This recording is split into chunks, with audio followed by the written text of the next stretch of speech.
Passions എല്ലാം കൈകാര്യം ചെയ്യാനായിട്ട് നമ്മുടെ കൂടെയുള്ള ഒരാൾ തന്നെ റിസോഴ്സ് പേഴ്സണായിട്ട് നിങ്ങളുടെ മുമ്പിൽ വന്നിരിക്കുകയാണ്. അത് അഭിനവ് സാബു. ഇപ്പോൾ +2 പഠിക്കുകയാണ്.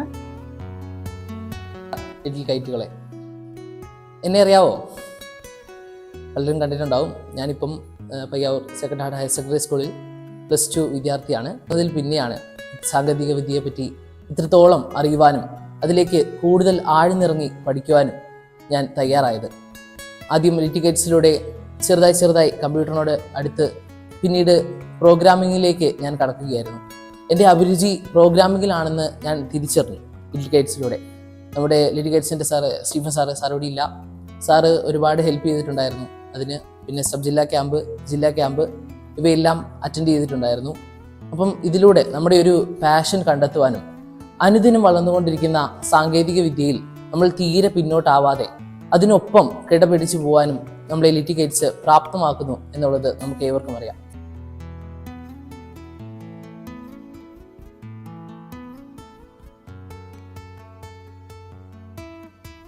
ഈ ക്യാമ്പ് വളരെ ഭംഗിയാകട്ടെ, വളരെ ഫലപ്രദമാകട്ടെ. ഞങ്ങൾക്ക് ഓരോ സംഘടനയിൽ ചേരുമ്പോൾ നമ്മൾ എന്താ ഉദ്ദേശിക്കുന്നത്? ശരിക്കും പല രീതിയിലുള്ള വളർച്ചയാണ് നമ്മൾ ഉദ്ദേശിക്കുന്നത്.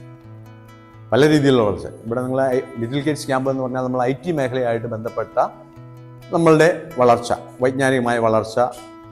അഭിനവ് സാബു നല്ല രീതിയിൽ, ഞാൻ ഉണ്ടായിരുന്ന സമയത്ത് പോലും ഞാൻ എൻ്റെ ക്ലാസ്സിലുണ്ടായിരുന്നതാണ്. അപ്പോൾ ആ കാര്യങ്ങൾ നമ്മൾക്ക് സ്കൂളിൽ എന്ത് പ്രവർത്തനം ഉണ്ടെങ്കിലും അഭിനവ് സാബു മുന്നിലുണ്ടാവും. എല്ലാ കാര്യങ്ങളും സജീവമായിട്ട്. അതിൻ്റെ ഒരു പ്രതിഫലനമാണ് കമ്പ്യൂട്ടർ സയൻസ് ചേർന്നു.